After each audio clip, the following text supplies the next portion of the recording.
क्या आप अपने श्रम का मीठा स्वाद पाना चाहते हैं या आप अपना उत्थान ऊंचा उठना चाहते हैं?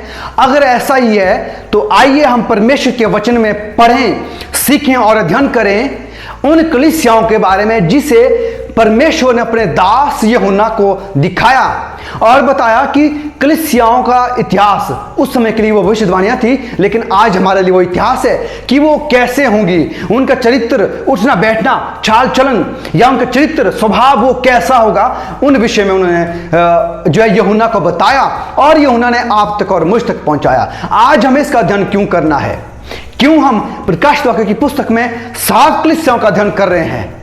मेरे प्यारो, मैं नवीन कुमार चंद, आपका दोस्त और होस्ट, आपका स्वागत करता हूं और आपका धन्यवाद करना चाहता हूं कि आप आज किस वीडियो का इंतजार कर रहे थे।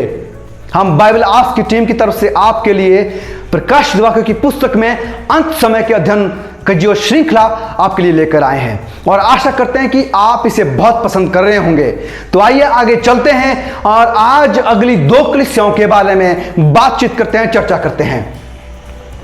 हमने पिछली वीडियो में देखा कि इफिसुस और स्मिर्ना की कलीसिया से हमने क्या सीखा, क्या जाना और उसके बारे में क्या अध्ययन किया।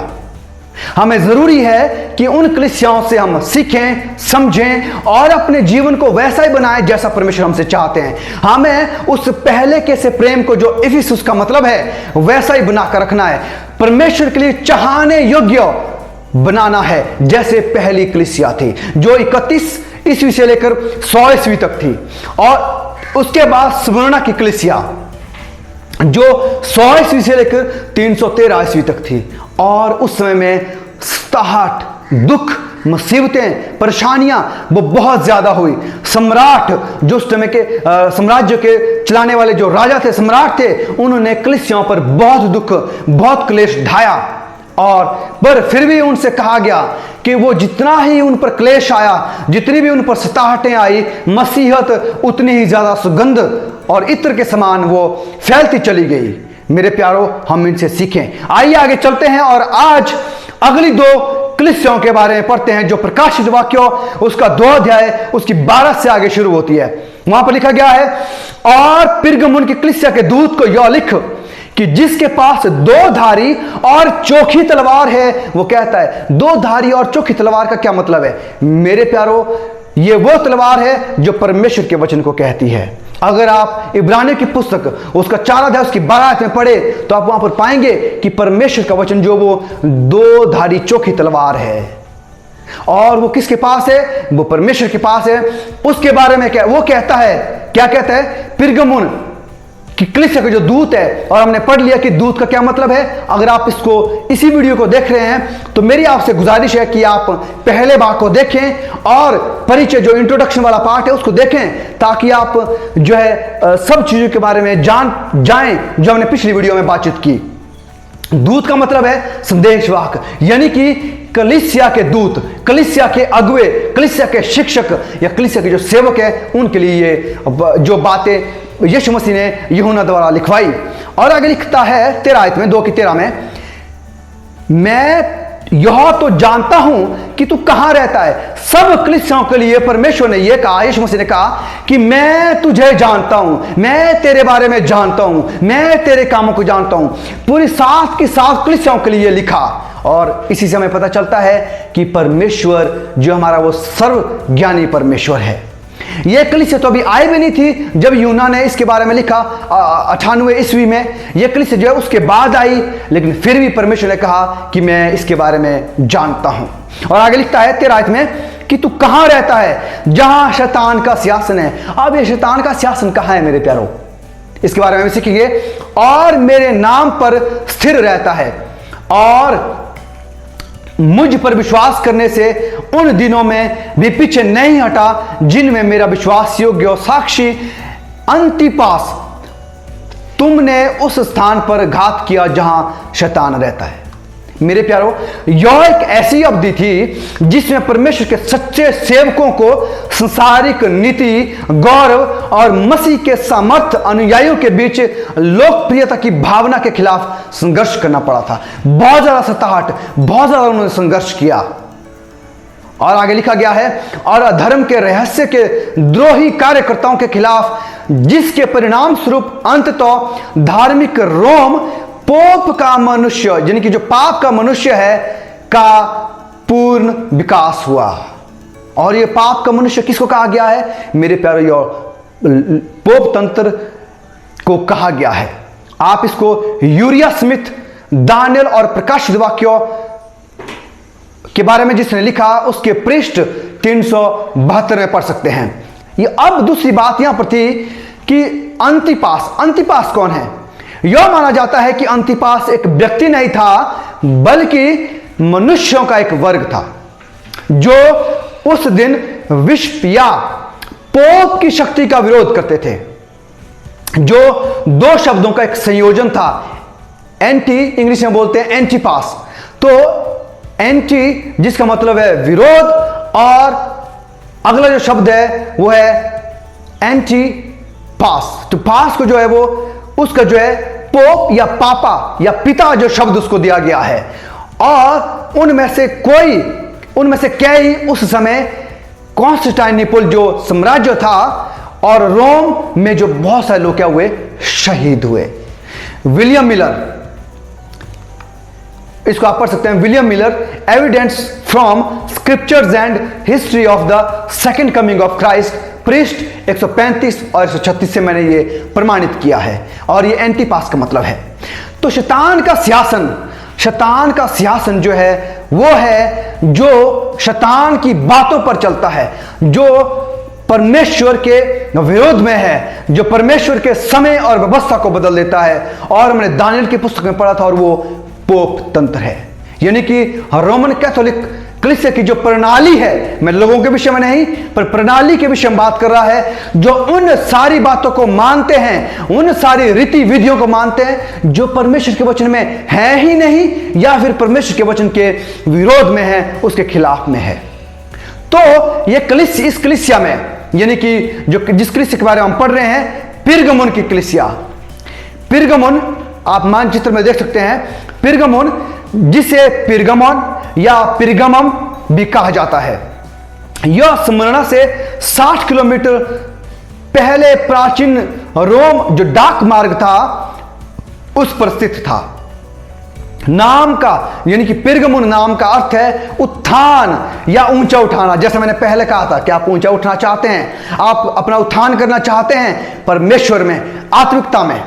उचित रूप से शहर का धार्मिक और सांस्कृतिक केंद्र एक विशिष्ट पर्वत के शीर्ष पर था। ये एशिया के रोमन प्रांत की राजधानी, यह एक परिष्कृत शहर था, यानी कि बहुत ही फला फूला शहर था। एक प्रसिद्ध सांस्कृतिक केंद्र भी था ये।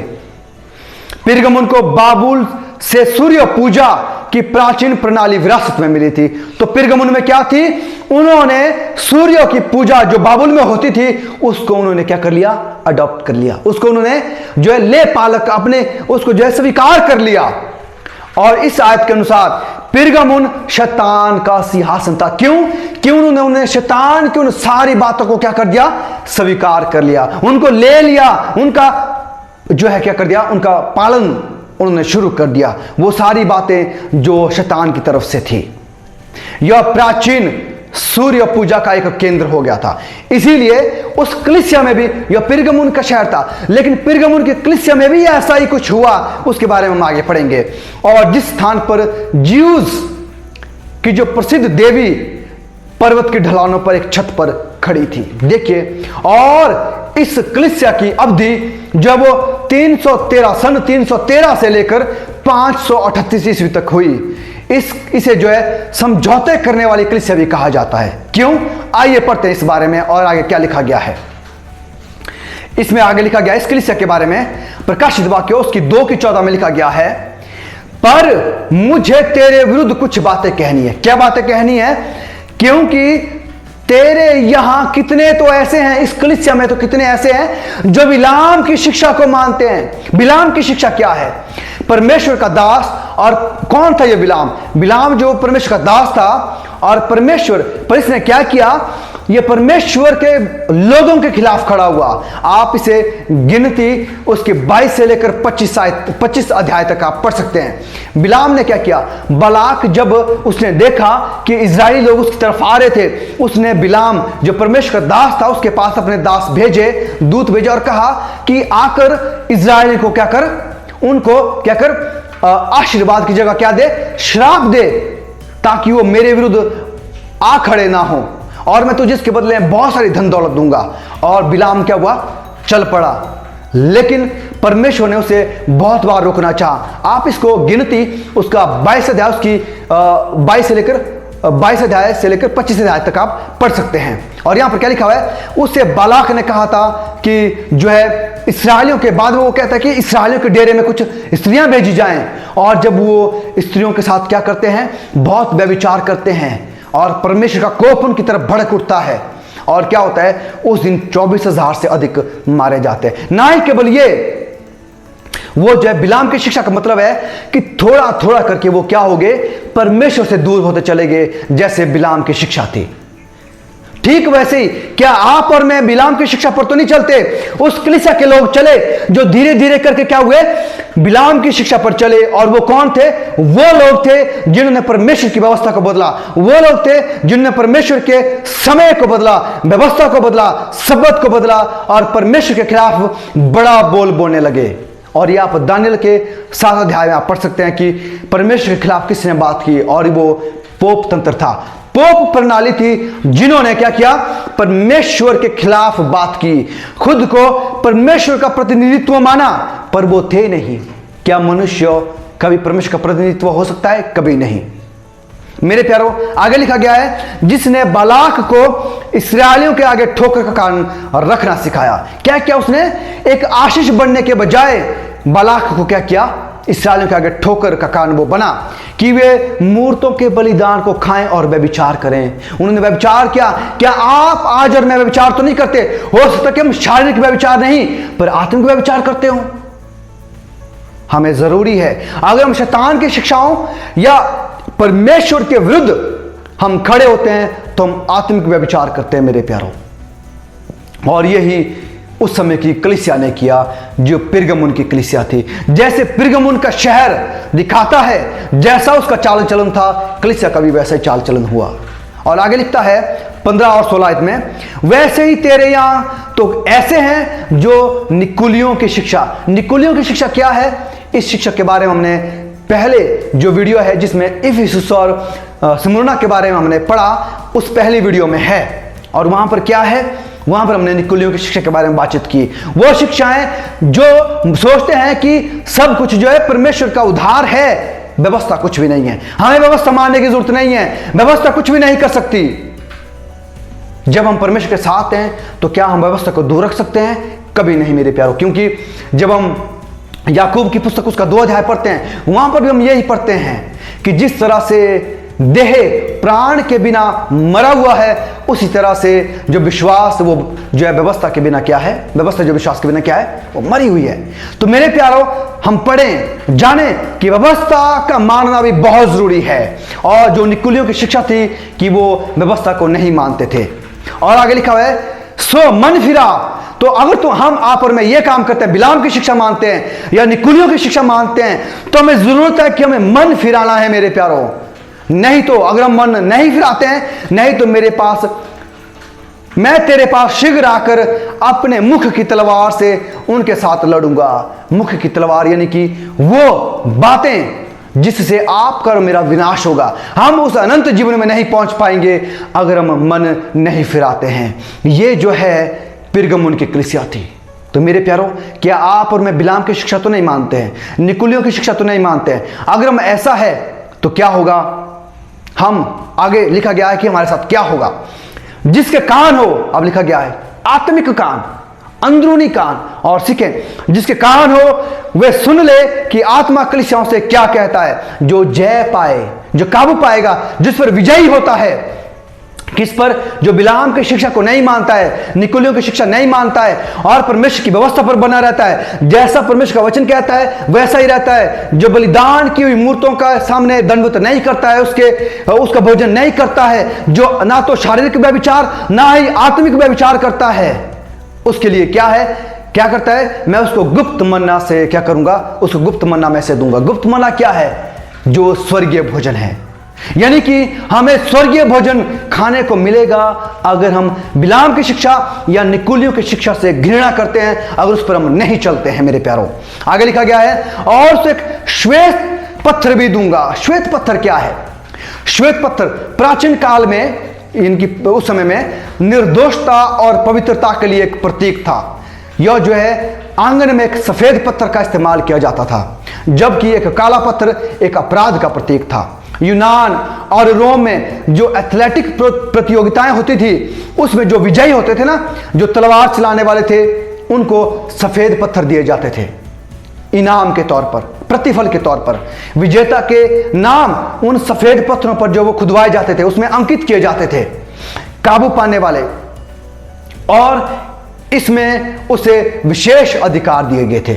इस प्रकार से यह काबू पाने वाले के साथ भी है। जो विजयी होता है, जो जीत पाता है, बिलाम की शिक्षा नहीं मानता है और निकुलियों की शिक्षा पर विजयी पाता है, जिसको नहीं मानता है, परमेश्वर की व्यवस्था के अनुसार चलता है, जो विजयी होता है, उसका जो नाम जो है, जो उस पर नाम लिखा गया है, आगे क्या लिखा हुआ है? और उस पत्थर पर एक नाम लिखा हुआ होगा। वो नाम क्या है? नाम जो वो चरित्र को दर्शाता है। मेरे प्यारों, किसको?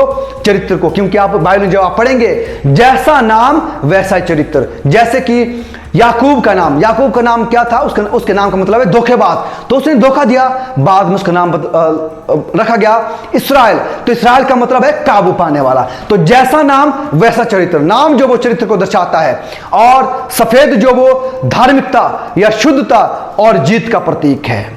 और आगे चलते हैं हम मेरे प्यारों, और आगे पढ़ते हैं कि गुप्त मन्ना का क्या मतलब है? मसीह में नई जिंदगी। नई जिंदगी कैसी? कि उन्हें क्या करेगा? स्वर्गीय राज्य में प्रवेश मिलेगा। श्वेत पत्थर का क्या मतलब है? उन्हें पाप से आजादी मिलेगी, धार्मिकता उन्हें मिलेगी।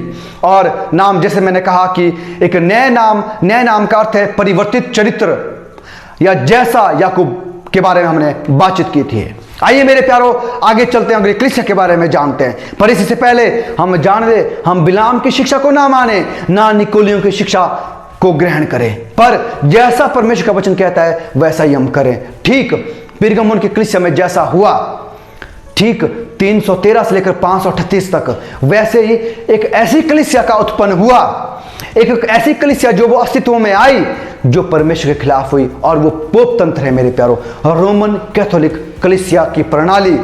उन्होंने परमेश्वर के वचन के हिसाब से वो नहीं चले, उन्होंने ठीक पिरगमुन की कलीसिया की तरह किया, बिलाम की शिक्षा पर वो चले, और उन्होंने जो निकुलियों की शिक्षा को माना, व्यवस्था को नहीं माना। मेरे प्यारों, उन्होंने व्यभिचार को, आत्मिक व्यभिचार उन्होंने किया। क्या व्यभिचार? परमेश्वर का वचन कहता है कि तू मूर्ति पूजा ना करना।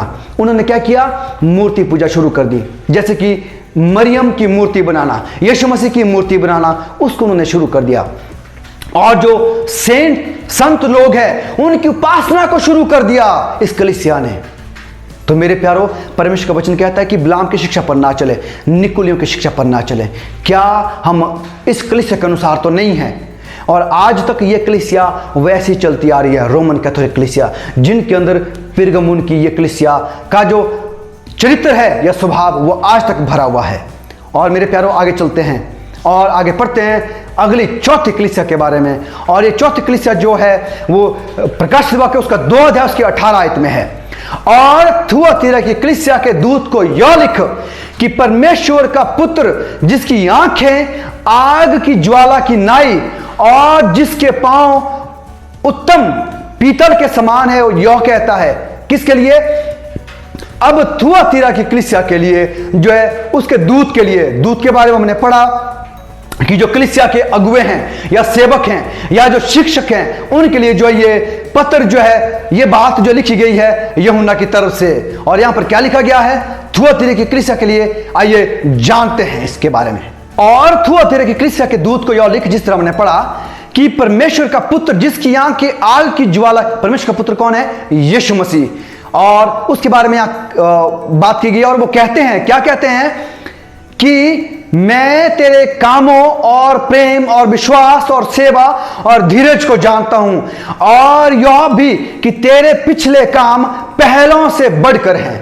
यहां लिखा गया है कि किन किन बातों को, मैं तेरे कामों को जानता हूं, प्रेम को भी जानता हूं, विश्वास को भी जानता हूं, सेवा को भी जानता हूं, धीरज को भी जानता हूं। और यहां पर जो वाक्यांश है, पिछले कामों को जो पहले से बढ़कर हैं, उसके बारे में लिखा गया है। 19 आयत में क्या लिखा गया, इसका मतलब क्या है? वाक्यांश पिछले काम पहलों से बढ़कर, इसका मतलब है उस समय को संदर्भित करता है जब 1500 के दशक में अंधकार का युग कम होना शुरू हुआ था और सुबह की ज्योति दिखनी शुरू हो गई थी। अब हम पढ़ेंगे इसका क्या मतलब है। इस अवधि के अंत में सुधार ने रोमन कलीसिया की झूठी शिक्षाओं को दूर करना शुरू कर दिया था और लोगों ने बाइबल को पढ़ना शुरू किया था। आइए आगे इसके बारे में और भी जानेंगे।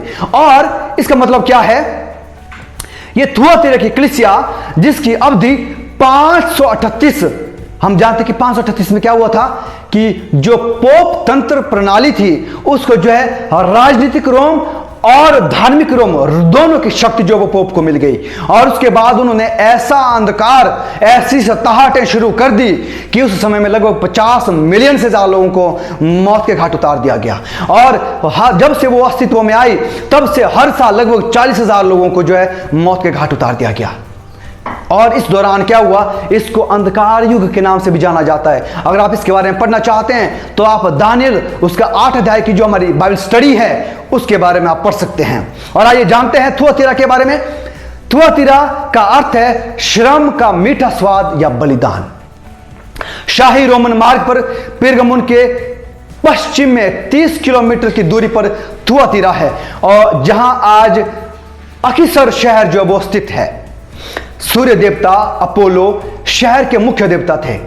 यह अच्छी तरह से पोप सताहट के लंबे वर्षों के दौरान मसीह की कलीसिया की स्थिति का वर्णन करता है, और जो इस अवधि के दौरान कलीसिया ने अनुभव किया। थुआतीरा की कलीसिया मध्य युग की कलीसिया का प्रतिनिधित्व करती है।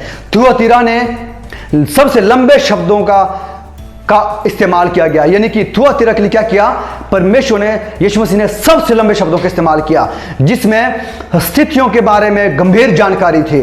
कलीसिया को झूठे सिद्धांतों के साथ भर दिया जाएगा और परमेश्वर और उनके वचन के प्रति विश्वास योग्य रहने के लिए सताया जाएगा।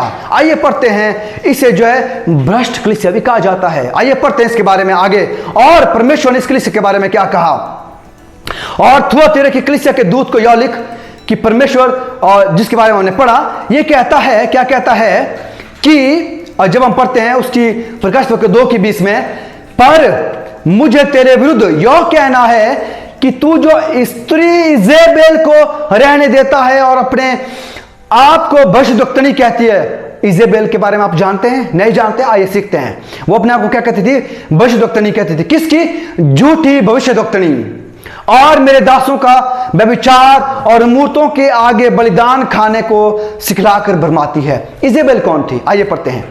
इजेबेल एक मूर्ति पूजक रानी थी, और ये मूर्ति पूजक भविष्यद्वक्तनी भी थी, झूठी भविष्यद्वक्तनी जिसको हम कह सकते हैं, जिससे इस्राएल के राजा अहाब ने विवाह किया था। वह एक बाल उपासक थी। बाल एक देवता था, बाल उपासक थी। हालांकि परमेश्वर ने मूर्ति पूजकों के साथ अंतर जातीय विवाह की मनाही की थी, लेकिन फिर भी राजा अहाज ने, जो इस्राएल का राजा था, उसने क्या किया? विवाह किया। इस विवाह के कारण बाल पूजा को इस्राएल में ला दिया गया। ठीक वैसे ही जैसे इस कलीसिया ने इजेबेल की शिक्षा को माना, ठीक वैसे ही 538 से लेकर 1798 की जो कलीसिया थी, उन्होंने भी ऐसा ही किया। क्या किया? आइए पढ़ते हैं। बाल पूजा को इस्राएल में प्रवेश किया, और भले ही यहोवा के नाम पर किया गया हो। क्या किया गया? यहोवा के, जैसे कि इस्राएल क्या था? यहोवा को मानने वाला था, और फिर भी उन्होंने क्या किया? बाल की उपासना को इस्राएल में लाया। उसने पूरे इस्राएल में सबसे अधिक मूर्ति पूजा का प्रसार किया था। किसने? इजेबेल ने और अहाब ने, और परमेश्वर के नबियों को मार डाला। आप पहला राजा उसका 16 अध्याय उसकी 29 से लेकर 22 अध्याय उसकी 24 तक पढ़ सकते हैं। इस तरह से इस कलीसिया को अंधकार की कलीसिया कहा जाता है। कई मूर्ति पूजक विश्वासों और प्रथाओं को अपनाया गया और उन लोगों की हत्या की गई जिन्होंने उसके अधिकार का विरोध करने की हिम्मत की। मूर्तियों के लिए बलिदान की गई कई चीजें और कई चीजों का प्रतिनिधित्व कर सकती है, लेकिन अंधकार के युग के दौरान सिखाए गए रूपांतरण के सिद्धांत शामिल हैं। बाइबल में व्यभिचार आत्मिक व्यभिचार को संदर्भित करता है, यानी कि सत्यों के साथ त्रुटि को मिलाना। यहां पर क्या लिखा हुआ है, आगे पढ़ते हैं 21 आयत में, मैंने उसको मन फिराने के लिए अवसर दिया। 538 से 1798 मेरे प्यारो, पोप तंत्र की जो कलीसिया यानी कि रोमन कैथोलिक की जो कलीसिया है, उन्होंने ऐसे ऐसे इजेबेल की जो शिक्षाएं हैं उनको ग्रहण किया, यानी कि उन्होंने मूर्ति पूजा को क्या कर दिया, अपनी कलीसिया में ले आया। जबकि परमेश्वर ने कहा कि चाहे वो स्वर्ग में हो, चाहे वो पृथ्वी पर हो, चाहे वो पृथ्वी के नीचे हो, किसी भी चीज की मूर्ति ना बनाना, ना उसके सामने दंडवत करना। पर रोमन कैथोलिक कलीसिया ने की प्रणाली ने क्या किया, उन्होंने दंडवत करना शुरू कर दिया, मूर्तियां बनानी शुरू कर दी और दूसरी आज्ञा को क्या कर दिया, हटा दिया।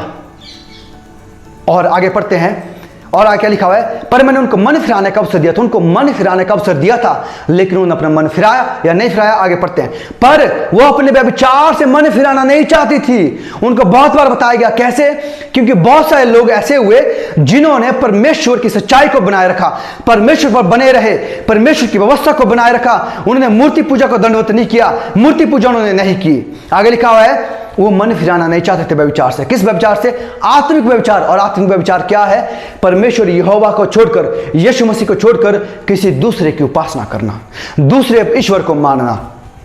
और आगे, देख मैं उसे खाट पर डालता हूं और उसके साथ व्यभिचार, जो उसके साथ व्यभिचार करते हैं, यदि वे उसके कामों में से मन ना फिराएंगे तो मैं उन्हें बड़े क्लेश में डालूंगा। मेरे प्यारो, रोमन कैथोलिक कलीसिया के साथ ऐसी बहुत सारी कलीसियाएं और मिल गई और क्या कर रही, उसके साथ वो भी उसके जैसे काम करने लग गए। अगर वो मन नहीं फिराएंगे तो क्या होगा मेरे प्यारो, उनके ऊपर बहुत बड़ा क्लेश आने वाला है।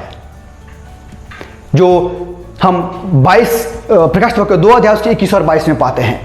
उन्होंने व्यभिचार यानी कि आत्मिक व्यभिचार करना शुरू किया। आगे पढ़ते हैं, आगे क्या कहता है 2:23 में, और मैं उसके बच्चों को मार डालूंगा। किसके बच्चों को, यानी कि जो आने वाले हैं उनको मैं मार डालूंगा। और तब सब कलीसियाएं जान लेगी, जिस तरह से इजेबेल उसके सिद्धांतों को मार दिया गया, उसके बच्चों को मार दिया गया, आगे ठीक वैसे ही होगा। यानी कि जो इन सिद्धांतों को, जो इजेबेल के सिद्धांतों को मानने वाले हैं, जो रोमन कैथोलिक कलीसिया में इन सिद्धांतों को मानने वाले हैं, उनको क्या कर दिया जाएगा, वो परमेश्वर के अनंत राज्यों में नहीं हो पाएंगे। क्यों, बेशक वो परमेश्वर यहोवा के नाम पर हैं, लेकिन वो परमेश्वर यहोवा की व्यवस्था के खिलाफ हैं, उसके नाम के खिलाफ है मेरे प्यारों।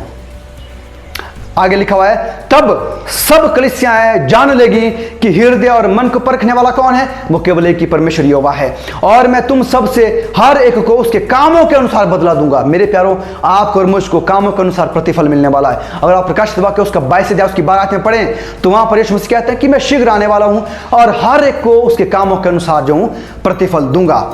आगे 24 आयत में लिखा गया है, पर तुम थुआतीरा के बाकी लोग, जो बाकी लोग हैं से जितने इस शिक्षा को नहीं मानते। कौन सी शिक्षा, जो इजेबेल की शिक्षा को नहीं मानते हैं, जो मूर्ति पूजा नहीं करते हैं, जो मरियम के सामने मरियम की मूर्ति नहीं बनाते या यीशु मसीह की मूर्ति नहीं बनाते हैं, या फिर संतों को उनसे जो प्रार्थना नहीं करते हैं, उनको क्या किया, इस शिक्षा को नहीं मानते हैं। उन बातों को जिन्हें शैतान की गहरी बातें कहते हैं, ये सब बातें मेरे प्यारों शैतान की बातें। क्योंकि मूर्ति पूजा किसकी तरफ से है, वो शैतान की तरफ से है। मूर्ति को दंडवत करना किसकी तरफ से है, वो शैतान की तरफ से है। रोमन कैथोलिक कलीसिया में ऐसी बहुत सारी रीति और विधियां हैं मेरे प्यारों, जो वो खुद कहते कि इन्हें हमने बनाया है। चाहे वो ऐश वेडनेसडे हो या कोई भी ऐसी बहुत सारी है। ये कहां से आया है, चाहे वो शुक्रवार है या ऐसे बुधवार है, बहुत सारी ऐसी बातें, ये कहां से आया है। परमेश्वर के वचन में तो मैं नहीं पाता कभी भी, ना मैंने कभी इनके बारे में पढ़ा। तो ये कहां से आई है। संतों को क्या करना, उनको जो है उनसे दुआएं करना, प्रार्थना करना, ये कहां पर है मेरे प्यारों। जो मृत हैं उनसे प्रार्थना दुआ करना बाइबल तो नहीं सिखाती है। ये कहां से हमारे पास है, ये गलत शिक्षा है, ये इजेबेल की शिक्षा है, ये मूर्ति पूजा की शिक्षा है, शैतान की शिक्षा है मेरे प्यारों, जो यहोवा के नाम पर जो है चलाई जाती है। आगे लिखा गया है, और उन बातों को जिन्हें शैतान की गहरी बातें कहते हैं नहीं जानते कि वो शैतान की बातें हैं। मेरे प्यारों, मैं लोगों की बात नहीं कर रहा हूं, सिर्फ प्रणाली की बात कर रहा हूं। लोगों से मैं ये कहना चाहता हूं कि आप इन शिक्षाओं को समझ जाएं, क्योंकि ये शैतान की शिक्षाएं हैं। परमेश्वर के वचन में ढूंढे कि क्या ये बातें हैं उसमें, नहीं है। सबत जो बदल दिया गया, क्या रविवार जो को कहा गया कि वो बाइबल में सबत है? नहीं कहा गया। आप ढूंढ के देखें मेरे प्यारों। और आगे लिखा है, यो कहता हूं उनसे जो नहीं जानते हैं, पर कि तुम पर और बोझ ना डालूंगा। देखिए मेरे प्यारों, जो इन शिक्षाओं को नहीं मानते हैं उन पर और बोझ नहीं आने वाला है। इजेबेल की शिक्षा को ना माने। और आगे और भी कहा गया है, क्योंकि उनके लिए लंबा पत्र जो यूना ने लिखा परमेश्वर की ओर से, पर हां जो तुम्हारे पास है, जो शिक्षा तुम्हारे पास है, जो 15वीं शताब्दी में जिसके लिए जो है बहुत सारे, चाहे वो कैल्विन है या फिर जो है जिन्होंने ऐसे ऐसे सिद्धांत लिखे, जिन्होंने ये बात रखी, क्योंकि रोमन कैथोलिक से क्या करती थी, वो जो है लोगों को बाइबल पढ़ने नहीं देती थी। वो बोलती थी किसी पादरी या फिर जो बिशप है या पोप है वो ही सिर्फ जो है इन बाइबलों को पढ़ सकते हैं। लेकिन जो उस समय जितने भी सुधारक हुए, चाहे वो जिन्होंने बाइबल का रूप को परिवर्तन, उसका अनुवाद किया या फिर बाइबल के बारे में सिखाया कि हमें पढ़ना है, मेरे प्यारों, उसके बाद भी जो शिक्षाएं उनको दी गई, अगर उस पर हम नहीं माने, तो लिखा हुआ है कि जो तुम्हारे पास है उसको मेरे आने तक थामे रखो। मेरे प्यारों, हमारे पास परमेश्वर का वचन है, इसको परमेश्वर के आने तक थामे रखें, इसी के अनुसार चलें और मेरे कामों के अनुसार अंत तक करता रहे। यानी कि जैसा परमेश्वर कहता है वैसा करते रहें। मैं उस जाति जाति के लोगों पर अधिकार दूंगा, उसे स्वर्ग में जो अधिकार मिलेगा। आगे लिखा गया है 27 से 29 में, और वो जो लोहे का राजदंड लिए हुए, लोहे का राजदंड जो रोम से चलता आ रहा था, यानी कि जो अंधकार के युग में भी जारी रहा, जिसमें इतने सारे लोगों को मार दिया गया। अगर उस समय क्या हुआ कि जब अगर आप परमेश्वर की व्यवस्था के अनुसार चले और रोमन कैथोलिक के खिलाफ हुए, तो आपको सीधा मौत के घाट उतार दिया गया, जिंदा जला दिया गया। और उस समय ऐसी ऐसी मौतें दी गई थी कि गोल पत्थर में बांधकर पहाड़ से गिरा दिया गया, दोनों पैरों को अलग अलग दो लकड़ियों में बांधकर उनको खींच दिया गया, आरियों से काटा गया, जो चमड़ी है उसको जिंदा ही जो है बाहर छिलवा दिया गया। ऐसे ऐसे मौतें जो वो दी गई उस समय में। और ये किसकी तरफ से? रोमन कैथोलिक कलीसिया के जो गण है, जो पोप तंत्र है, उसकी तरफ से ये सब उस समय में हुआ।